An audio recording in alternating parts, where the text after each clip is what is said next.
कहीं राव साहब ने आशीर्वाद दे दिया हो कि जाओ तुम चुनाव की तैयारी करो? देखो, आशीर्वाद का तो एक उनका है ही। और नहीं कहीं स्पेशल तो नहीं कहा, आप बता दो मैम। तो इन तमाम पुरुषों के बीच आप महिला नेत्री, आपको लगता है टिकट मिल जाएगी आपको? और एक उनकी बात बहुत अच्छी लगती थी कि अगर घर से बाहर निकलोगे तो कुछ भी नहीं मिलेगा, तो जूतों में धूल लग के जरूर आएगी। आज हम जब घर में गांव करके आते हैं या सोसाइटियाँ करके आते हैं तो अपनी पैरों की तरफ हाथे के साथ देखते हैं, तो वो जब धूल दिखती है तो हमें हर रोज उनकी याद आती है। मानेसर नगर निगम चुनाव है और इस चुनाव के बीच हम बीजेपी की नेत्री चंद्रकला यादव के पास पहुंचे हैं। मैम स्वागत है आपका। सबसे पहले आपका गुंजन जी यहाँ पे पहुँचने पे बहुत बहुत स्वागत, अभिनंदन। इससे पहले भी हम आए थे, इंटरव्यू किया था हमने, तब तक 30 गांव आप घूम चुकी थी। अब कितने गांव घूम लिए? अब मैंने गांव तो अपने पहले ही पूरे कर लिए थे। अब मेरी सोसाइटियाँ चल रही हैं, जितनी मेरी सोसाइटियाँ हैं उनको मैं कवर कर रही हूँ। अब कैसा चल रहा है चुनाव प्रचार? एक नंबर का चल रहा है।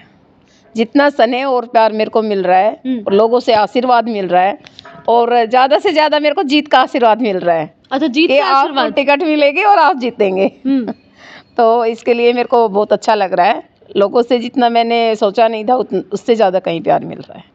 अब चुनाव धीरे धीरे ऐसा हो रहा है कि अब होने वाले हैं, होंगे, कुछ दिल की धड़कनें बढ़ रही हैं? देखो, वो तो कार्यकर्ता हैं हम, ऐसा तो नहीं है कि दिल की धड़कन बढ़ने वाली तो बात नहीं है। कार्यकर्ता हैं हम, अपने कार्य में लगे रहते हैं, और कार्यकर्ता होने के नाते ही हमें वो टाइम भी दिया गया है कि हाँ, अपना और जम के मेहनत करो। आप चुनाव प्रचार कर रही हैं, अलग अलग गाँव में जा रही हैं। देखिए, और सवाल है, आप महिला हैं, ऐसे में महिलाओं से भी मिलती होंगी। महिलाओं को लेकर क्या कुछ समस्या है? मैं मानेसर, पूरे मानेसर इलाके, क्योंकि आपने गांव भी घूमे, आप सोसाइटियां घूम रही हैं, क्या कुछ समस्याएं आपने महिलाओं को लेकर देखी? देखो, महिलाओं के लेकर के एक तो यहाँ पे रोजगार बहुत कम है, और महिला आगे बढ़ने के लिए देखो बहुत सी चाहती हैं कि हम बाहर निकलें और कुछ न कुछ अपना एक बलबूते के ऊपर होके काम करें। तो उनके लिए कुछ जैसे ऐसे सिलाई सेंटर का या कुछ ऐसा कुछ नहीं है यहाँ पे जो वो उस काम को करके आगे बढ़ सकें। तो इसमें रोजगार होना महिलाओं के लिए बहुत ज़रूरी है। एक महिलाओं की सुरक्षा के लिए भी यहाँ पे इतना प्रबंध नहीं है, क्योंकि कहीं न कहीं महिला असुरक्षित महसूस करती हैं, क्योंकि एक तो यहाँ ट्रांसपोर्ट जो चलता है, हाँ, वो महिलाओं के लिए प्राइवेट कुछ भी नहीं है, क्योंकि ट्रांसपोर्ट जी कम है। क्योंकि महिलाओं के लिए अलग से बस भी होना अनिवार्य होना चाहिए, क्योंकि कहीं न कहीं हमारी जैसे बहन बेटियां बाहर जाती हैं और अपने काम के प्रति बाहर भी जाना, देखो सभी को ही होता है, तो सबके पास गाड़ियां नहीं होती हैं। वो बसों में भी जाती हैं, ऑटो में भी जाती हैं। तो उनके लिए मैं सरकार से मैं आग्रह भी करती हूँ कि यहाँ पे एक प्राइवेट बस का या कुछ ऐसा प्रबंध किया जाए कि महिला अपना सुरक्षित होकर उसमें अपना कार्य कर सके। मानेसर नगर निगम में घूम रहे हैं आप, वोट मांग रहे हैं, बोर्ड मैंने देखा आपने पूरे मानेसर में लगाए हुए हैं। इकलौती महिला नेत्री हैं आप जो मानेसर निगम से निगम मेयर की टिकट मांग रही हैं।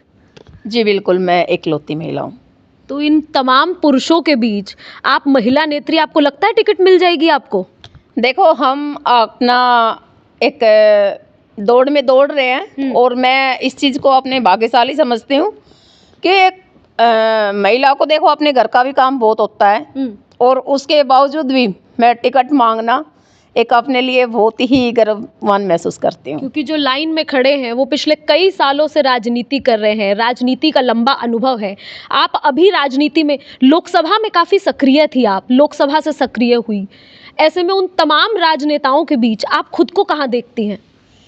देखिए, मैं अपने आप को अगर कहूँ तो मैं भी बहुत सालों से जुड़ी हुई हूँ, ऐसा नहीं है कि मैं अभी जुड़ी हूँ।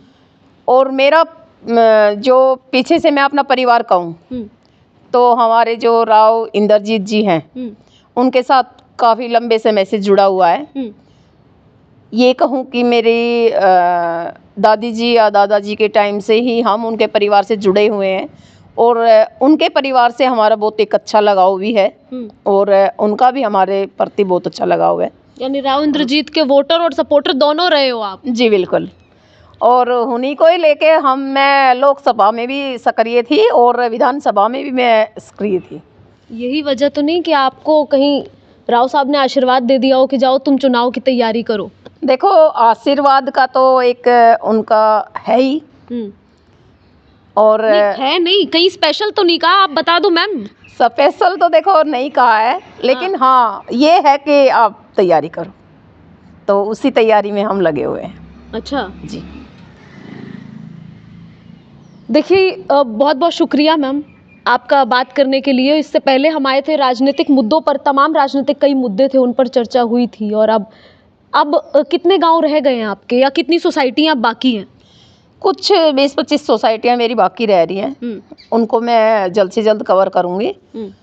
और रही बात मेरे मेयर पद के ऊपर आने की या टिकट मिलने की, तो मैं अपने आप में कहीं उस जगह देख रही हूँ कि शायद मेरे को मिल जाए, और उसी दौड़ में हम दौड़ रहे हैं।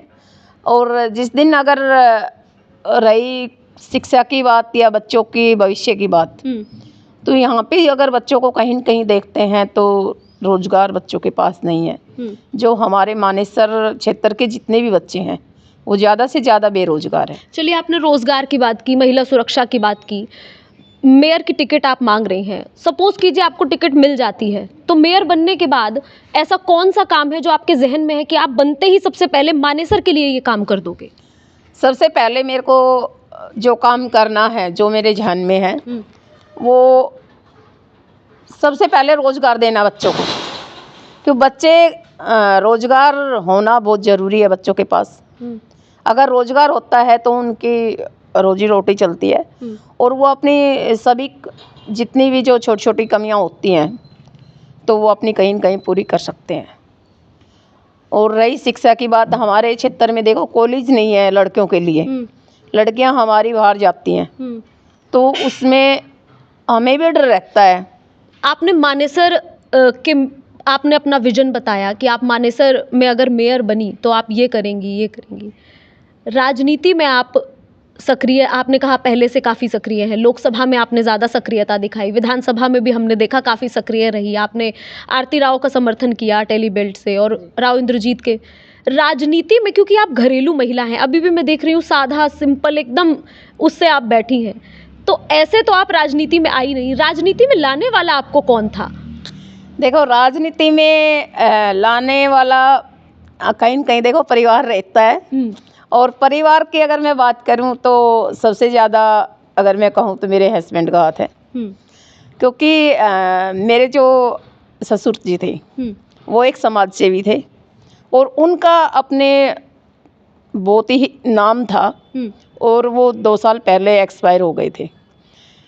उसके बाद में हमें ऐसा लगा कि हमारा सब कुछ एक लुट गया है, और उस जगह हमने जब पापा का कोई आके, जब हमने उस टाइम पे भीड़ देखी थी, तो ये देखा था कि हम पहले जब इतना वो नहीं थे कि हम सोचते भी नहीं थे कि क्या होना है क्या नहीं होना है, लेकिन जब पापा के उस टाइम पे हमने भीड़ देखी थी तो कहीं कहीं ये देखा था कि आगे चल के हमने भी इन्हीं उनके ऊपर चलना है संस्कारों पे, ताकि हम भी एक अच्छा नाम कर सकें और इनका नाम आगे बढ़ा सकें। आपको आपके पापा की, ससुर की याद आकर आपकी आंखों में आंसू आ गए मैम, क्योंकि वो रोल मॉडल हैं आपके। बिल्कुल, उनसे सीखा आपने? बिल्कुल सीखा है। वो हर जगह, ये लगा लो कि हर जगह मेरे को लेके भी जाते थे। अच्छा, कहीं भी कोर्ट में गए, कहीं पे भी गए, किसी और का भी मैटर होता था तो वो साथ लेके जाते थे कि बेटा और कुछ नहीं तो कम से कम सीखने को मिलेगा। और एक उनकी बात बहुत अच्छी लगती थी कि अगर घर से बाहर निकलोगे तो कुछ भी नहीं मिलेगा तो जूतों में धूल लग के जरूर आएगी। आज हम जब घर में गांव करके आते हैं या सोसाइटियाँ करके आते हैं तो अपनी पैरों की तरफ हाथे के साथ देखते हैं, तो वो जब धूल दिखती है तो हमें हर रोज उनकी याद आती है। आज जब आप जाते हो गांव-गांव, तो बड़ा खलता होगा, उनकी कमी बड़ी खलती होगी। देखो उनकी कमी तो हमें हर रोज खलती है, और अगर आज वो होते तो शायद मेरे को इतनी मेहनत करने की भी ज़रूरत ना पड़ती, क्योंकि उनका एक बात करने का नज़रिया और उनकी बातें वो बहुत ही आदमी को लुभाने वाली होती थी।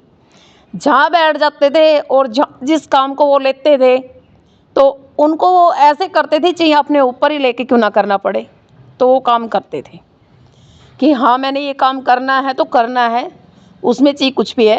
और वही संस्कार मेरे में पास हैं, जो अगर मेरे को करना है, जो काम मैं ठानती हूँ वो मैं करती हूँ। अंत में मानेसर निगम की जनता से क्या कहेंगी? मैं मानेसर की जनता से यही कहूँगी कि कभी भी आपको कोई समस्या हो तो आप उस समस्या को मेरे को बताएं। मैं किसी भी अधिकारी से या किसी भी नेता से जा करके या उनको ले जा करके मैं उनकी समस्या का समाधान करवाऊंगी। इतना ही मेरा जनता से आग्रह है। मैम, और ये देखिए हमारे साथ बीजेपी नेत्री चंद्रकला यादव थी। इन्होंने बताया कि किस तरह मानेसर की पूरे गांव इन्होंने घूमे, जनता की समस्या सुनी और मानेसर निगम से मेयर पद की तैयारी कर रही हैं। हालांकि ये तो वक्त बताएगा कि इन्हें मेयर की टिकट मिलेगी या नहीं, लेकिन फिलहाल जिस तरह से ये तैयारी कर रही हैं उससे साफ लग रहा है कि ये पहली मानेसर से बीजेपी की महिला नेत्री हैं जो इस तरह जनता के बीच जा रही हैं और जनता के बीच जाकर अपनी पार्टी का प्रचार प्रसार कर रही हैं। फिलहाल आपको ये वीडियो कैसी लगी कमेंट कर जरूर बताएं और चैनल को लाइक और सब्सक्राइब जरूर करें। नमस्कार, धन्यवाद।